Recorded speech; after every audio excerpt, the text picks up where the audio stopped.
Hello, hello, everybody. I know that people are still hopping on as we are getting started here, but good night, and and good afternoon for folks on the West Coast. And I'm so glad that you guys could join us tonight. To be honest, this has been a really difficult and challenging time for many of us on team, for all of us on Team Be a Hero, and for I know many of us in this community who Audie really inspired, who were friends with Audie, and who really appreciated all that Audie did to build this movement and this organization.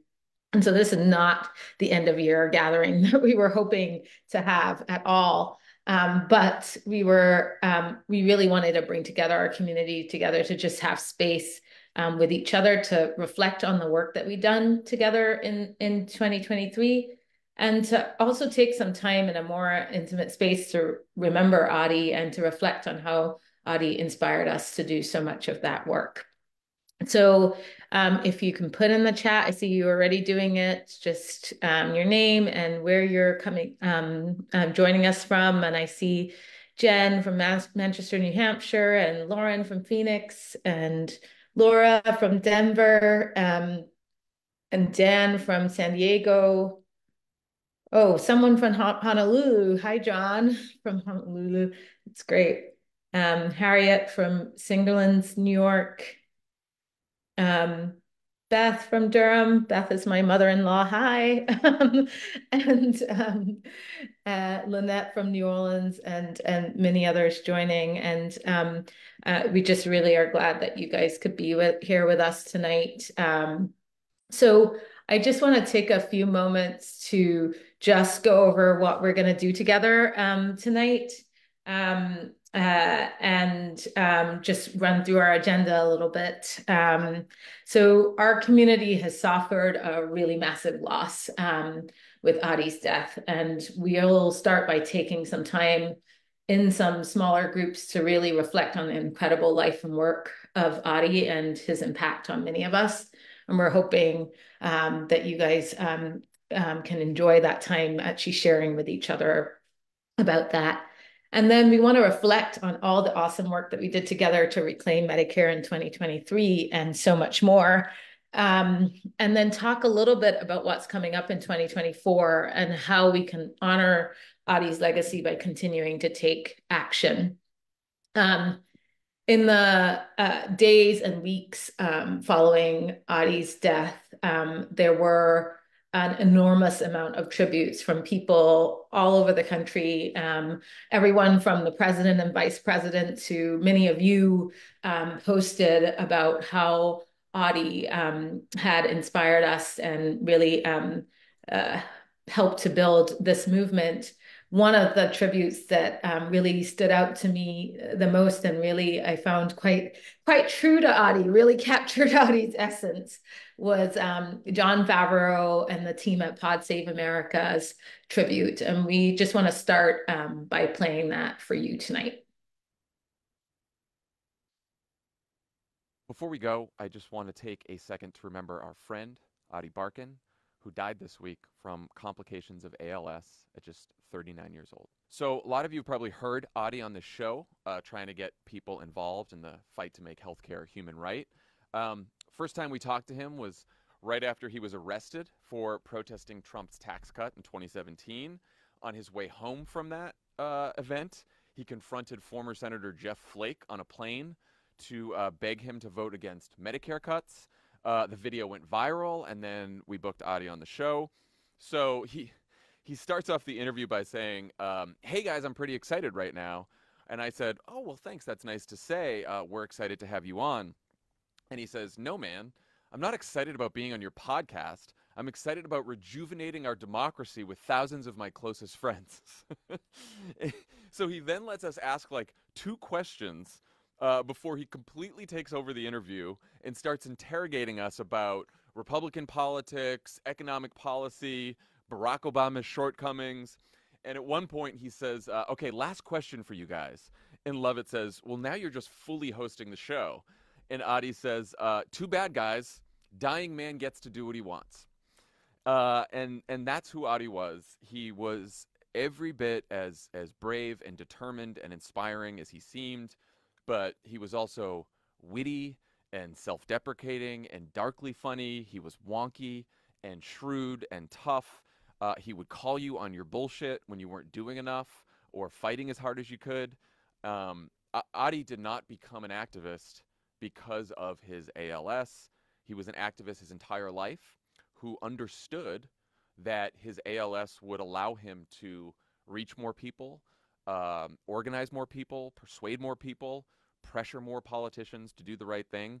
But he did all of that with just the most big-hearted, generous spirit. And what he taught me is that in the face of pain and suffering and even death, it's important to find joy in the struggle for equality and justice. And the reason it's important is because that struggle is with other people and it's for other people, people you love and people you may never know. And that's, I think, why Adi embraced that struggle right up until the day that he died. He did it for his brilliant, incredible wife Rachel, his two beautiful children, Carl and Willow, and for all of us. He was the best organizer, best human, and I loved him very much. And because he wouldn't want it any other way, I will go ahead and we will give Adi the last word today. I have come to understand the difference this way. I can do nothing to change the fact of my terminal illness. There is no cure for ALS right now, and there is nothing I can do to stop my rapid neurological decay. Flail against it helplessly would only cause me additional grief and suffering, so the only thing I can do is accept it. That isn't true about the healthcare crisis in this country, or systemic racism, or the climate emergency barreling towards our shorelines every day. Resisting those challenges, whether by marching, or voting, or petitioning, that's the only way to solve the most pressing problems facing our society.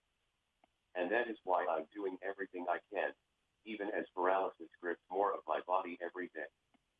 Struggling for justice is a fruitful endeavor. Mm. Thanks for letting us play that for you. And we're really grateful to John and the team at Pod Save America for just capturing so aptly our friend. I just want to say, from my view, Adi was not just my chief partner in this work, chief co-conspirator, and person that I was building this organization and movement alongside, and felt deeply honored to do that alongside him. He was also a dear friend. And one of the things that was most remarkable about him was his ability to show up, and keep showing up for people in his life. And even when he was going through so much, his ability to show so much empathy for little discomforts that others of us had when he was facing such big discomfort. Um, and it was that same empathy that allowed him to connect with so many people, and that same all over the country, and to really help build this movement. And so I miss him a lot, and there is a big gaping hole for all of us at Be a Hero, now that he's gone. We want to give you some time in small groups to really reflect, and to share anything that you'd like to share about how you got connected to Adi and Be a Hero, what this work and this movement has meant for you, and if you'd like, how Adi inspired you or impacted your life in activism. And you'll be in a room with just 4 to 5 other people on this call who, like you, came in to Be a Hero and came into this movement over the past few years. And then we'll come back in about 15 minutes or so, and share a little bit more broadly. But we want to give you a chance to remember Adi, in smaller groups. So I'm going to have Jolanda send you off into small groups, and we'll bring you back in a few minutes. Okay, hi everyone. I was not expecting to be in a small group, but I was really, really grateful to be in a small group with Dan and Claudia and yeah, and it was just really great to be able to chat with folks and to hear about how they came to hear about Audie and how they got into this work. Um, I'm wondering if folks can maybe put in the chat if there's one word that you would use to describe how you're feeling after your conversations with folks or to describe the kind of yeah, conversations that you had in your group. For me, my word is grateful. Yeah, lots of other gratefuls and energized and proud. Carmen, that's great. Inspired and lots of connected. Yeah. It's really great to be connected with you all, especially in this time of grief and loss for us. Um, I'm wondering if there's a few people who maybe shared in your breakout group who want to share with the full group a little bit how Audie impacted your lives, and we'll have time for three or four people if folks want to share. I would suggest like using at the bottom of the screen, there's a icon that says reactions. If you raise your hand you could share, but I think just in this larger group setting, lots of people would love to hear about your stories of how Audie inspired you. So I'm just gonna, you can either say in the chat if you want to speak up or raise your hand and we will try to catch you. I see a hand raised, but my screen is sort of cut off. Is that Barry? Larry. Yeah. Larry, sorry, I couldn't see the first letter. I'll let you go. Really simply, I think what inspired me was I worked with ALS patients before, and I know how difficult it is, and just the courageous energy that he was just willing to do whatever it took to get his message out and reach out to people. I only wish we had more of that kind of courage going on in the country right now, because what I see happening is much the opposite of people, focusing on money and power and not doing the right thing. So that's why this organization is important to me, because I think we all have to speak out. Thank you so much, Larry, and that's absolutely right. Just if there's anyone else who wanted to jump in, feel free to come off mute and just speak up. Hi, everyone. Me feel This empowered. is, I'm sorry, go ahead, Jen. I'll give you a quick one. Audie makes me feel very empowered. I've found myself going down rabbit holes of videos of him recently. And the more I listen, the more I feel like there's so much more that I could be doing. And the best way that I can honor him is to just dig right in and just keep going until we do have Medicare for all. Thank you, Jen. So much love. Okay. It's so amazing to see everyone here. This is Jeff from the Center for Medicare Advocacy. Jamila, thank you. Thank you, Spencer, for hosting the breakout room. The call to action to be a hero. Okay, I will try. Thank you, Audie. Thank you, Jeff. Thank you, Jeff. And yeah, we are so grateful to get to work alongside the Center for Medicare Advocacy, another fierce and important organization doing work here. May I add something? Yes, yes. Yes, I'm Susan Cooper from Dallas. I think that Audie was more on target than most of us realize. My husband was in skilled nursing. Right now I'm looking after a friend in skilled nursing. And frankly, it's a lonely, crummy life.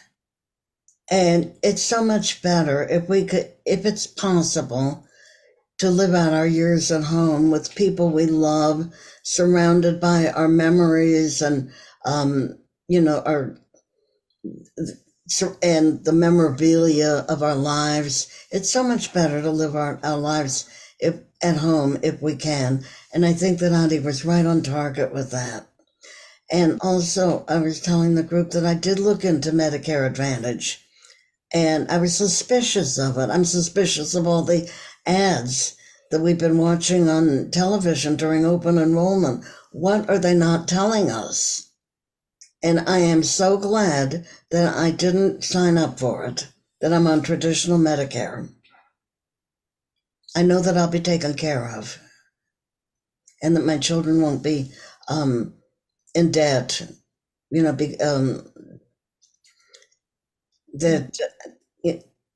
that I won't be leaving anything additional burdens after my passing for my children because I stayed on traditional Medicare. So he was so right about that. Thank you so much for sharing that, Susan. And Elizabeth, I don't know if you want to speak briefly. We have a few more seconds if you want to speak up. I heard that you're on the phone, maybe. Oh, there's one of our group members is on the phone, so I just wanted to make sure that she was included if we wanted to speak. Yeah. But yeah, I think in our group, several people just mentioned how powerful audio is with words. Direct, compassionate, persuasive, fearless, and how also he really made you feel connected to him if you were in a group of 1,000 or 500, or if you were, one-on-one. People gravitated towards not only his cause, but the way he brought his personality into it. And so I think it's that spirit of excitement and fear, being furious and fearless, and also funny. I didn't mean it for it to be like alliteration, but I think he had a great. One of our group members was like, yeah, it seemed like he's probably a pretty funny guy, and I think that's true. And we can bring that. Yeah, like we should just bring that level of joy with us too. I will bring that level of joy with me into the fight going forward as well. Yep, he kept us laughing all the time in our team. Patricia, I know you want to say something, and then we'll need to move on. Yeah, I just wanted to say that I think Addie pointed out the importance of addressing ableism and sexism and racism and all those isms in our healthcare system, as well as providing single payer healthcare, but also addressing the issues that people have had for a long time and could continue if we don't look at those more closely even in a one payer system. Yep, absolutely. That's absolutely right. Thank you for raising that, Patricia. And thanks everybody for sharing in your small groups and sharing here with all of us. I want to pass on to my colleague, May, who is often behind the scenes at our team, doing really incredible work that she'll get to tell you a little bit about. May. Thank you, Jamila. Hey, everyone. I'm happy to be here with you tonight. As Jamila mentioned, my name is May Ayed, and I'm the lead creative content creator at Be a Hero, which means that I spend most of my time working on videos and visual graphics that we use on our social platforms and emails. And I first got connected to Adi and this kind of work while I was doing work at the U.S. Senate. I met Adi when he was on his first Be a Hero tour across the country. And for those who may not be familiar with that, he traveled across, I think it was like 21 states, calling on people to revive our democracy and garner support for leadership that truly values health justice. And in the video we recorded with him at the time, I remember him saying that there's only one true antidote to the poisonous corporate power polluting the halls of our Congress with their lobbying tactics. And that antidote is you. It's people power, and it's millions of everyday Americans just doing extraordinary things. And this year, I feel very proud to say that we've done some really extraordinary things. Folks have called Medicare Advantage patients, welcoming them into our movement. We've hosted birthday parties for Medicare.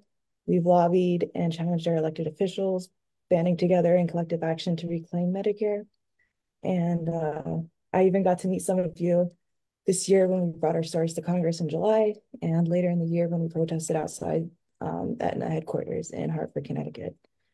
And finally, but most importantly, I feel we've shared our stories, signaling to our leaders that these negative experiences we have with health insurance corporations are not anomalies, and signaling to our fellow Americans that they're not alone in their struggles and in this fight for health justice. So we want to take a moment to reflect on all of these accomplishments. And so we put together a video including some of this past year's highlights that we'd like to share with you all. But before we start the video, I really wanted to thank everyone from the bottom of my heart who's been involved in this fight. I'm truly, really blessed to be working with this great team of brilliant advocates and to be partnering with such a diverse network of volunteers keeping Audie's work and legacy alive. And also worth mentioning, special shout out to everyone featured in our videos. I know it takes tremendous courage and spunk to share your personal experiences, and knowing that little red recording light is blinking definitely does not make things easier. So thank you, thank you, thank you. I really am not exaggerating when I say that you make this work possible. And on that note, I hope you all enjoy this video. Good afternoon, my people. We brought you all here today to help us think about a big important problem and to push us to be audacious in how we tackle it. Does that sound like a good plan? Great, I agree.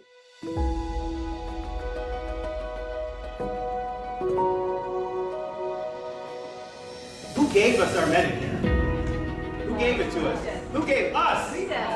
No one gave us anything. And we're not going to let anyone take it away from us. I'm so disenchanted that someone would take a federal program and privatize it. My federal program, Medicare. I shouldn't have to be struggling to pay for the therapies that keep me alive. I should get the coverage that I was promised and paid into all of my life. It's switch and bait. People should not have to choose between being healthy or being broke. We need to build strong constituency groups in every district so that members of Congress can hear what Medicare Advantage is doing to people, the harm that it's causing. We have a lot of folks on the Zoom tonight who have been with us for many months as we try to get the word out about the dangers of Medicare Advantage and build the political power to win on this issue and ensure that patients get the care that they need. But I'm also very excited to be joined by a lot of new faces this evening, and I really feel the momentum in our movement. Thousands of people have signed our petition demanding that President Biden take action. And we met with over 18 members of Congress to really push them to call on Congress and President Biden to stop the corporate takeover of Medicare. Biden, I am asking you to please strengthen Medicare and also make sure that those silly Medicare Advantage plans no longer have the right to lie to people about covering them when they don't. I was around when they passed Medicare. It was part of a revolution led by ordinary people like me. I felt like when we were in DC, there was so many people coming together, and we were all sharing our painful stories, but at the same time we were building community together and working for something larger than ourselves to try to enact positive change to reclaim Medicare and to provide health care for all. We're hoping that we can continue to build this movement as a coalition and put the clamp on the private healthcare insurance industry and put an end to Medicare Advantage. I'm fighting to reclaim Medicare because it belongs to the people, the common people of this country. We'll fight them with everything we've got, and we'll keep on doing this for years to come. I'm not afraid to speak truth to power. I will fight back. I can't look that far into my own future. But obviously, America needs to accomplish big things over the next 40 years. We have to get everyone good health care, and we have to fix our broken democracy so it is responsive to the will of the people. It's a tall order, but I have hope that the American people and our leaders will rise to the challenge.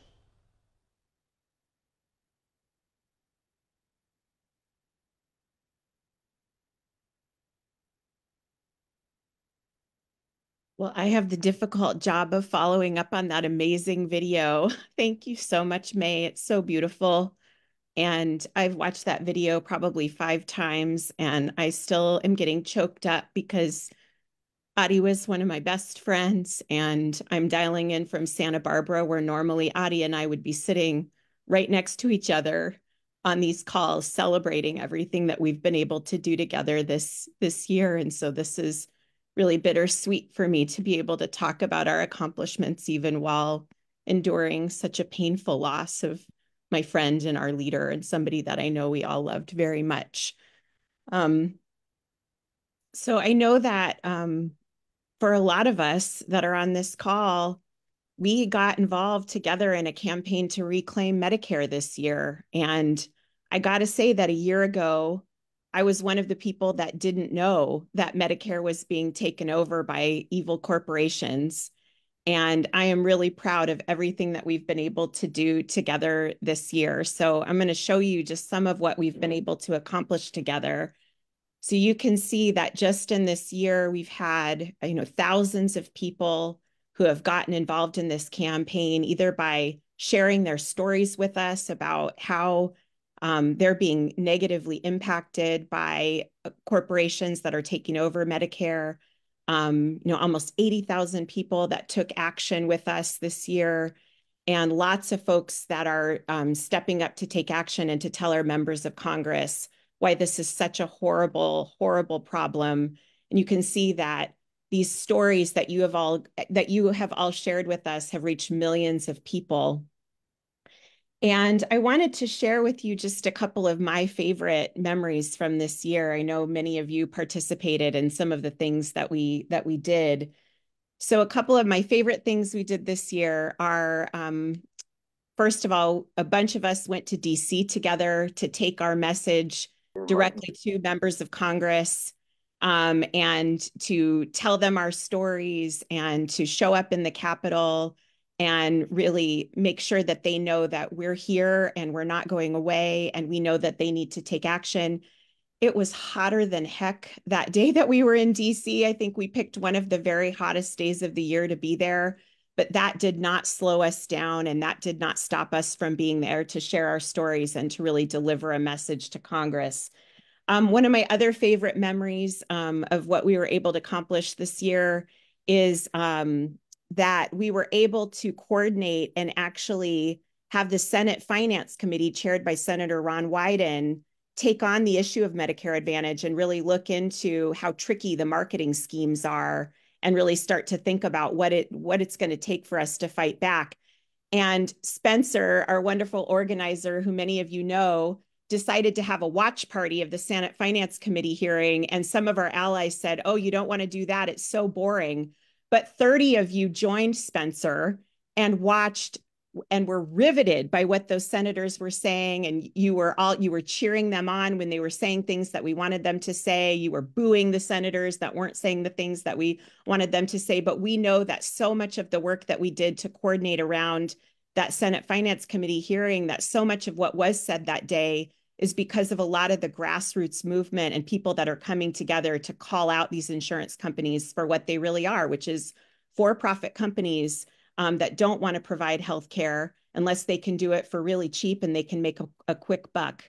I also wanted to share, we've highlighted here some of the headlines from the year. That this story really came to prominence about a year ago when a New York Times reporter really, wrote about the problems of Medicare Advantage, and that really shook loose a lot of what we've seen happen this year. So you can see all these headlines coming out from this year that would not have happened but for all of the work that you have done, the work of many, many allies. And one of the things I wanted to highlight is that just last week, President Biden's administration announced new actions around lowering healthcare costs, prescription drugs, and they actually call out Medicare Advantage specifically and say, we're going to look into the corporate greed that is happening with Medicare Advantage, and we're going to protect our seniors. They even used some of the language that we have been using, and I know that other allies like PASARA have been using, around leveling the playing field between traditional Medicare and Medicare Advantage.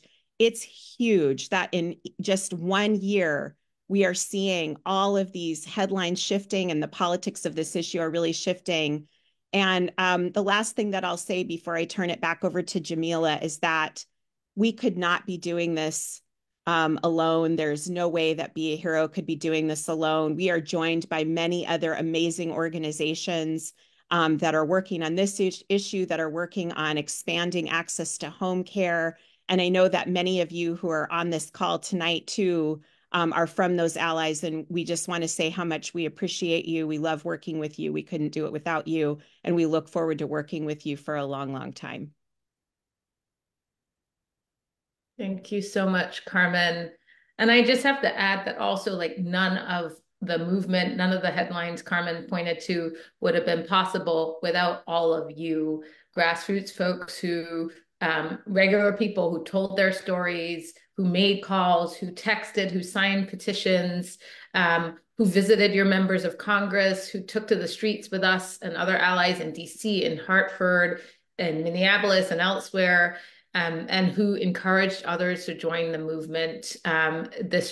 We would not have been able to make this progress, but we're not anywhere close to being done.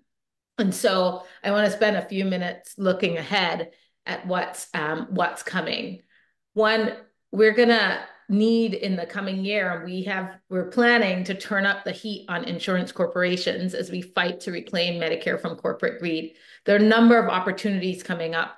Once again, the administration will determine what rate of increase many of these insurance Medicare Advantage plans and insurers will get.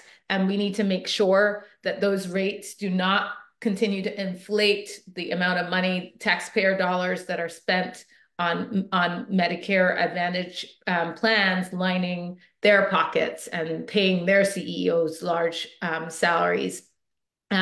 We also last year successfully stopped the American health insurance providers group, AHIP, from circulating their letter in the House.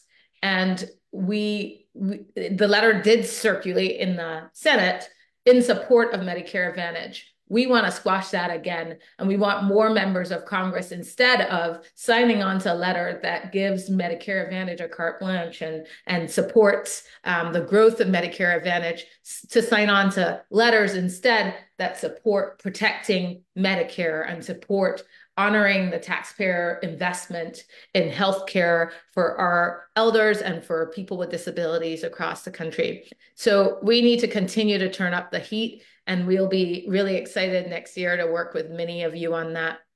We also know next year is a really critical election year. And I don't know about you all, but one thing that has been clear to me election after election in this country is that healthcare is always on the ballot, actually, right? Like, our healthcare is always at stake. And so we know all across the country, in various states, and in the general election, healthcare will once again be on the ballot, and that the outcome of the election will no doubt shape the future of our fight and what's possible for us in the future. And so we again will be trying to mobilize people to engage, to really make sure that that we can continue to advance the fight to guarantee healthcare for all, even through the election next year. And then lastly, our team at Be a Hero and this community, we hope that we can continue to honor Adi's life and work. And there's 3 things that I want to tell you about that are coming up that will help us do that. One, on January 14th, we're hosting a memorial for Adi in Santa Barbara, California, where Adi lived and where his family is. Now, Santa Barbara is really far away, and it's really expensive to get there for many people. So we've made it possible for all of you to join us virtually then as well, to watch with us online. And in a few cities, so if you watch this space, we'll share after this meeting a link of how to sign up to join that virtual screening of the memorial, but there may be some gatherings in a few cities. I know gatherings are coming together in New York, and we'll announce other cities elsewhere where people who want to join together in person to watch the memorial virtually can do that, for folks who can't make it to California.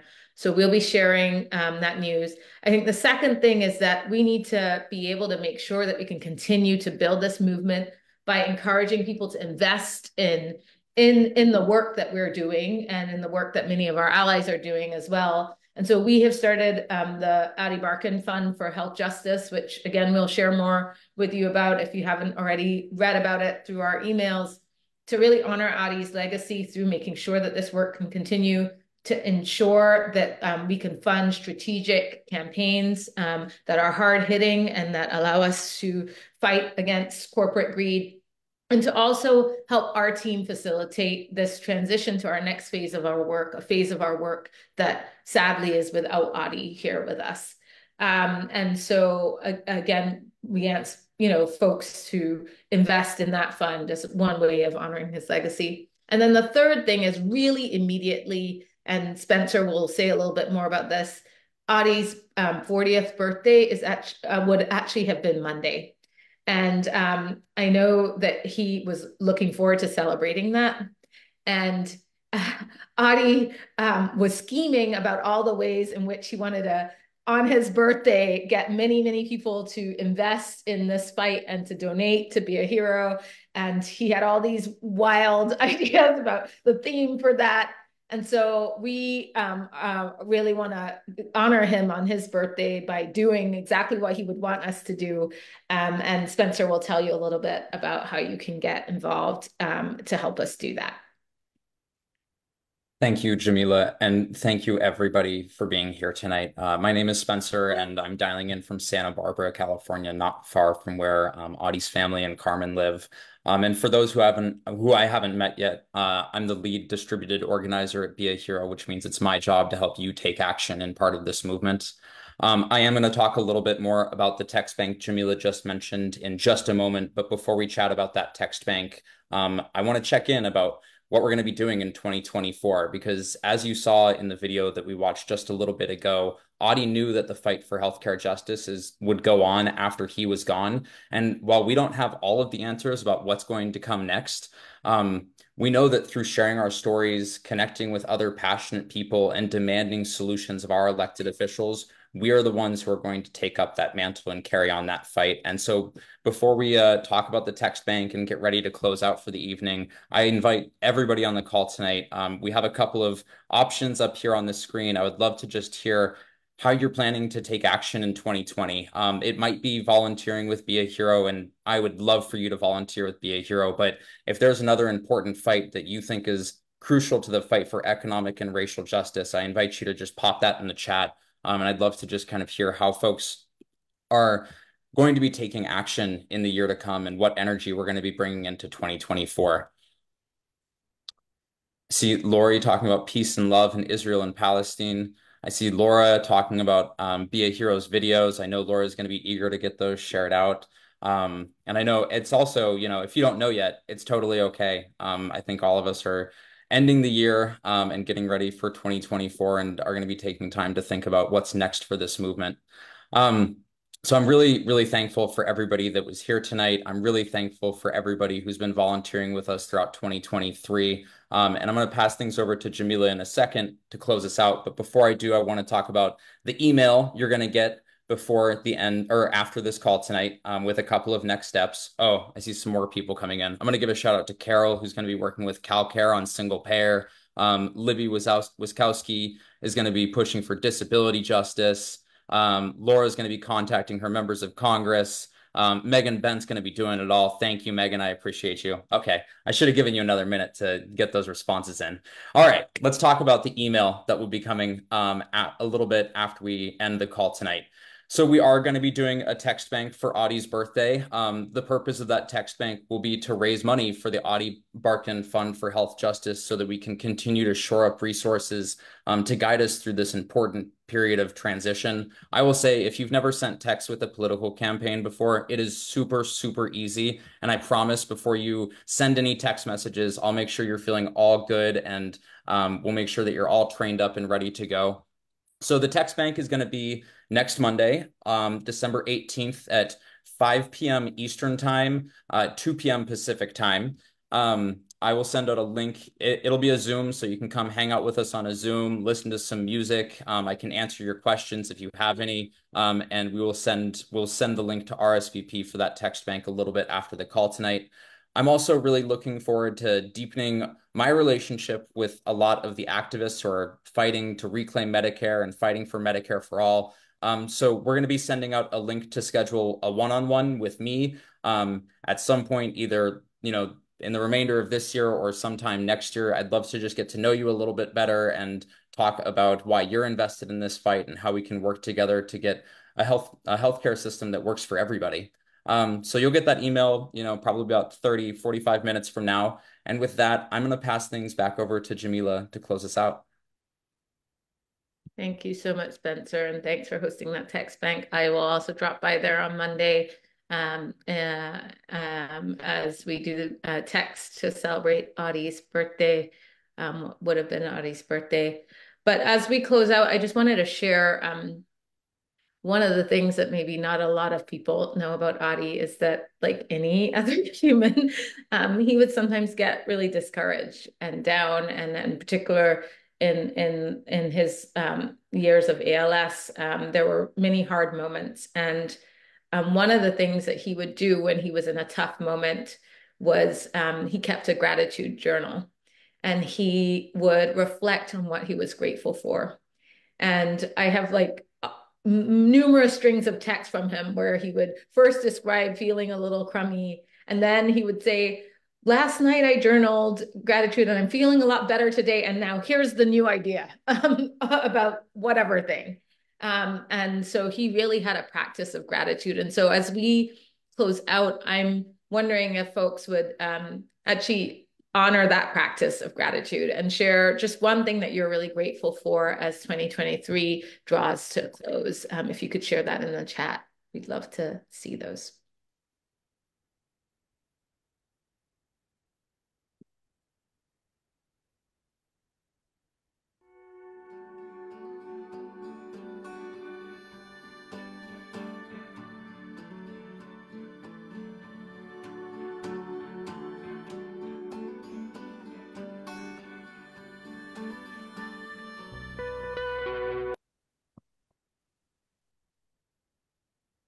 Yeah, I'm saying grateful for something beautiful to fight for, grateful for my community, for this community, a whole new generation of activists. Oh, Spencer, everyone in this call and beyond. Well, I am super grateful for all of you. And you all give us hope. We are so glad that we could do this call with you tonight, and that we could be in community with people. Yeah, with the roof over my head and food and clothing, all of those things. Yay for the trip to DC. It was so great to have you there. Thank you all for sharing that. As we go, we're going to play this song, which was one of Audie's favorites, and it inspired the title of his book that he wrote about his life and his journey with ALS. It's Eyes to the Wind. And if you want to stay and listen with us, feel free to stay on. But this is the end of our call, and we're so, so grateful to each of you for joining us tonight. Have a great night, everybody.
a train in reverse down a dark road,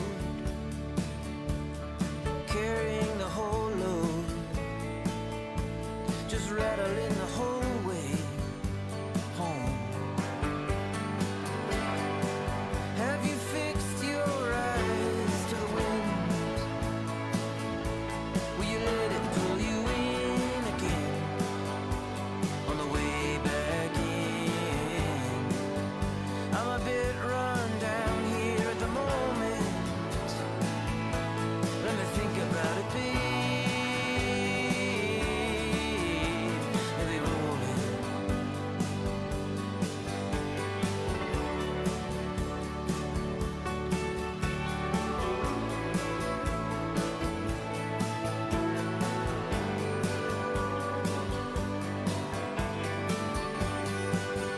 There's a cold wind blowing down my old road, down the back streets where the pines grow, as the river splits the undertows.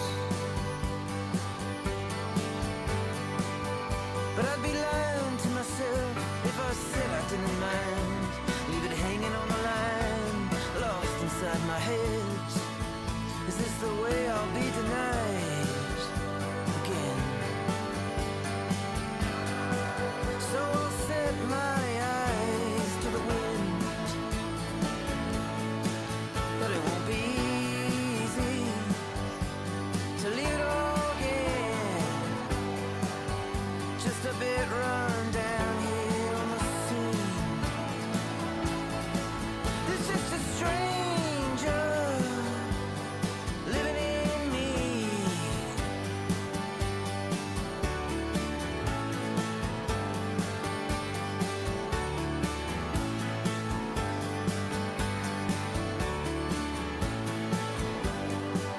As you set your eyes to the wind, and you see me pull away again. Have I lost it, oh my friend? Just a bit run down here at the moment. And I'm all alone here, living in darkness.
Thanks and good night, everybody.